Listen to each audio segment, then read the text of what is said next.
নমস্কার, আমি ডাক্তার স্বপন বিশ্বাস। আজকে আমরা ভিডিওতে ডায়াবেটিস নিয়ে কিছু আলোচনা করব। ডায়াবেটিস কি?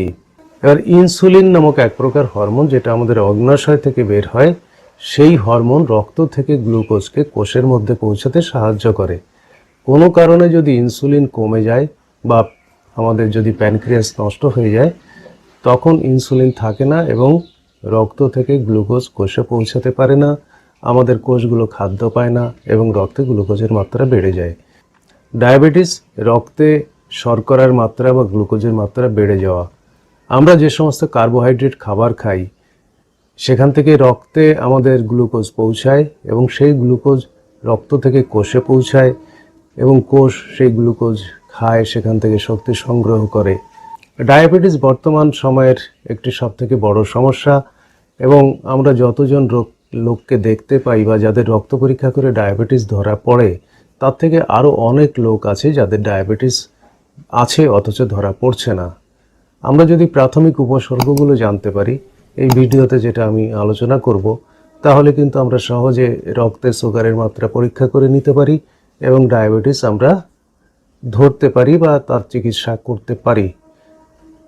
এই ভিডিওতে আলোচনা করব ডায়াবেটিসের প্রাথমিক উপসর্গ আমাদের কি কি হতে পারে। 10টি উপসর্গ নিয়ে আমরা আজকে আলোচনা করব। 1 নম্বর, ক্লান্তি। যখন আমাদের কোষ খাদ্য পায় না, তখন সারা শরীরে একটা ক্লান্তি আসে এবং তার সঙ্গে সঙ্গে আমাদের খিদে পায়, কারণ কোষ খাদ্য পাচ্ছে না। শরীরের স্বাভাবিক ক্রিয়া অনুযায়ী খাওয়ার চাহিদাটা অনেক বেড়ে যায় এবং শর্করা জাতীয় বা চিনি জাতীয় খাদ্যের খেতে বেশি ইচ্ছা হয়। 2 নম্বর হচ্ছে, রক্তে যখন আমাদের সুগার বেড়ে গেল, সেই সুগার আমাদের প্রস্রাবের সঙ্গে বেরিয়ে যায়। সুগার শুধু একা বেরোয় না, তার সঙ্গে সঙ্গে অনেক জল বের করে দেয় এবং তার ফলে প্রস্রাবের মাত্রা আমাদের অনেক বেড়ে যায়। এই যে সুগার বেরিয়ে গেল, তার সঙ্গে সঙ্গে জল বেরিয়ে গেল, তার ফলে আমাদের শরীরে জল কমে যায়। জল কমে যাওয়ার জন্য শরীরে জলের তেষ্টা অনেক বেড়ে যায়। শরীর থেকে জল কমে গেলে চামড়া শুকিয়ে যায় এবং চামড়া খসখসে হয়ে যায়।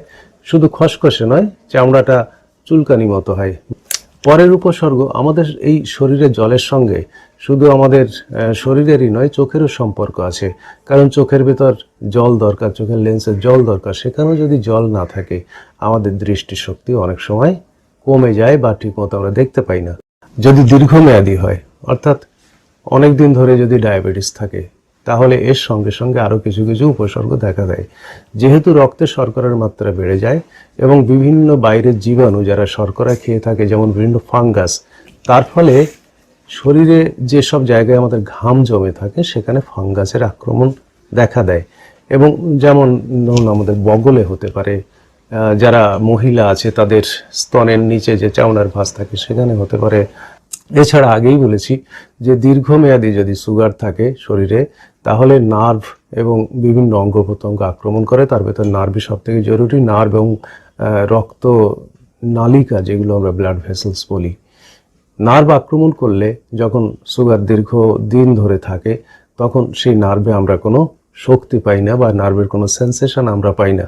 ফলে আমাদের শরীরের বিভিন্ন জায়গা পায়, কোথাও সেন্সেশন না থাকলে কেটে গেলে আমরা বুঝতে পারি না, আমরা ব্যথা পাই না এবং সেখানে ইনফেকশন হয়। সেই ইনফেকশনটাও সুগারের জন্য অনেক বেশি থাকে, অনেক সময় দীর্ঘমেয়াদী খাওয়া হয়।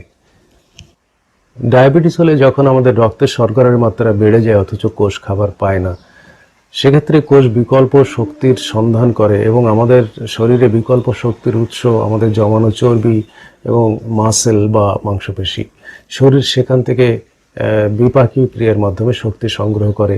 তার ফলে লোকে রোগা হয়ে যায়। যাদের ডায়াবেটিস হয়, অনেক দিন ধরে আছে, তাদের রোগা হয়ে যায় এবং ধীরে ধীরে তাদের চামড়ার জৌলুস হারিয়ে ফেলে।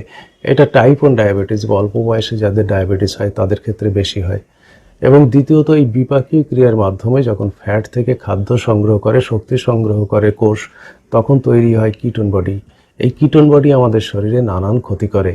তার ভেতরে যেমন আমাদের নশিয়া, ভমিটিং অর্থাৎ বমি বমি ভাব ইত্যাদি চলে আসে। ভিডিওর শেষে আমি আমাদের উপসর্গের কথা আরেকবার বলছি।